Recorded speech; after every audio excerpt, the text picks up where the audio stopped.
एक विंचू ओढा पार करत होता आणि विंचू ओढा पार करत असताना तिथल्या एका बेडकाला म्हणतो, अरे हा मला ओढा पार करायचा आहे पण पार करता येत नाही.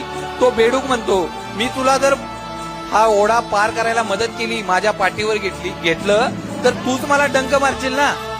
तो विंचू म्हणतो, अरे मी कसा काय तुला डंक मारेन, तू तर मला मदत करशील, तू तर मला ओढ्याच्या पलीकडे नेशील, मी डंक मारला तर मी मधी तू बुडशील, मी बुडून जाईन ना.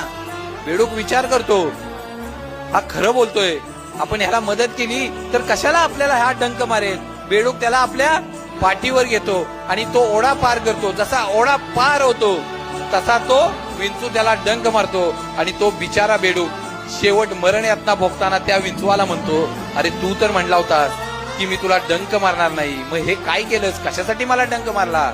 आणि तो विंचू म्हणतो, अरे माझा स्वभावच आहे दुसऱ्याला डंक मारणं, तो काय मी काही केल्या बदलू शकत नाही, त्यामुळे मला तुला डंक मारावा लागला. मित्रांनो, आयुष्यात काही अशी माणसं असतात त्यांच्यासाठी कितीही करा, काही करा, ते डंक मारायचं सोडत नाहीत.